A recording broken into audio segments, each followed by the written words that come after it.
The clink of her spoon against the coffee cup was the only sound in the kitchen.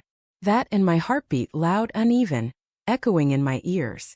I watched her from across the table, her eyes focused on her phone, fingers trembling just slightly as she typed.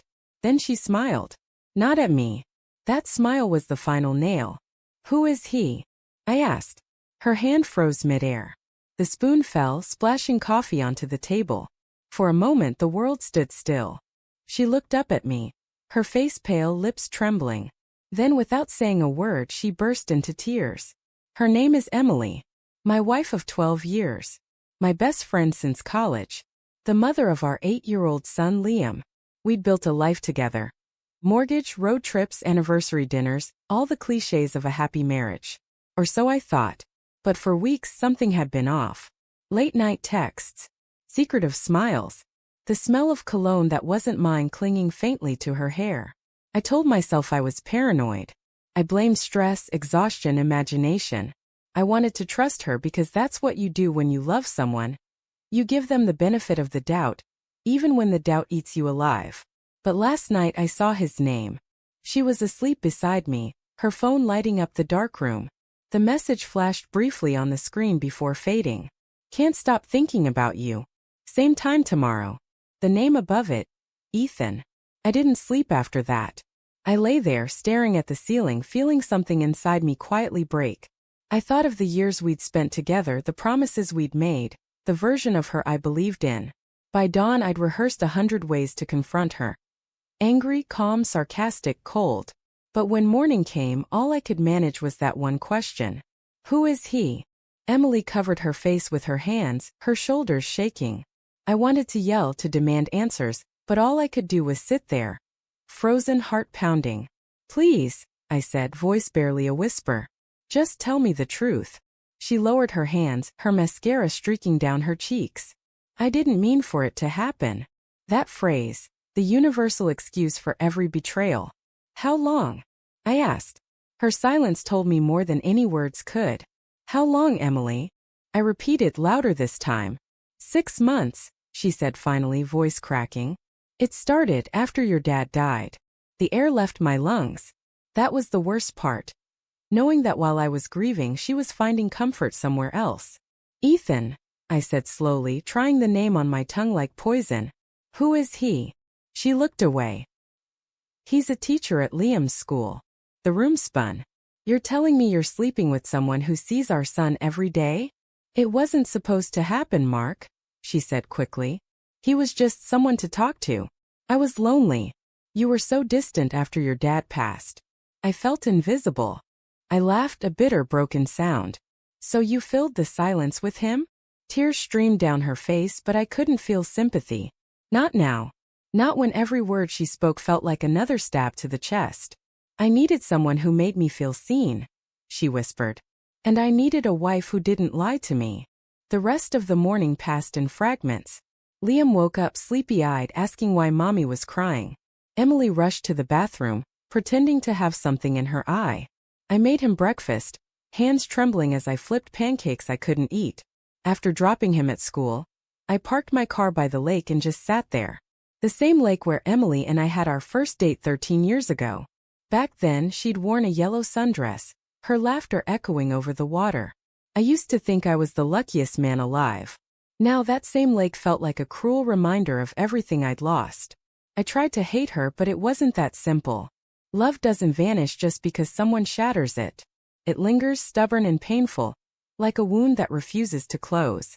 By afternoon she texted me. Can we talk when you get home? Please. I'll tell you everything. I stared at the screen for a long time before replying. Be ready.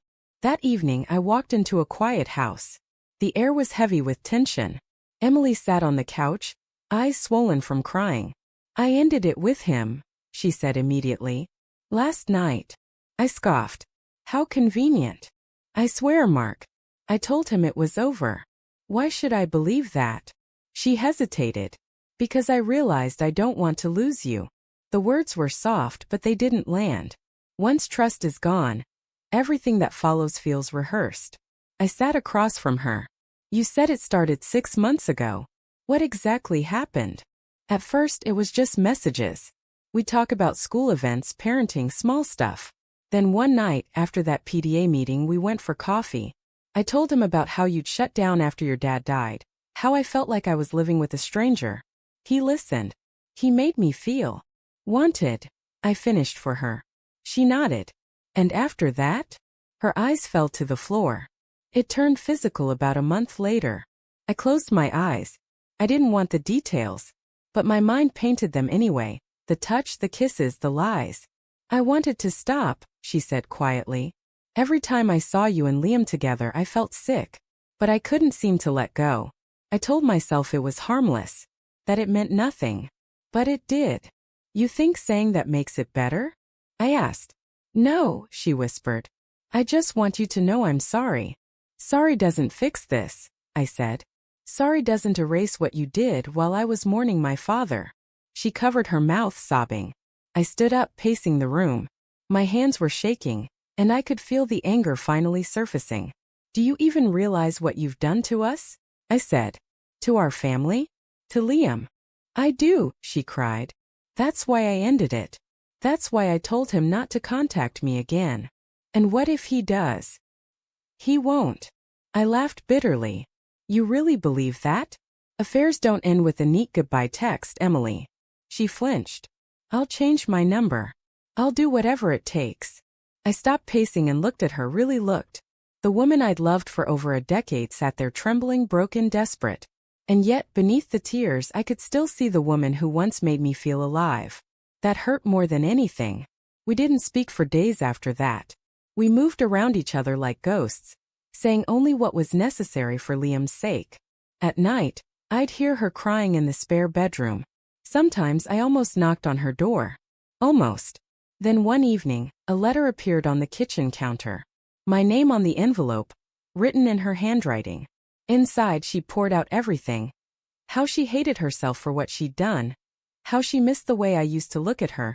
How she wished she could turn back time. At the end, she'd written, If you can't forgive me, I understand.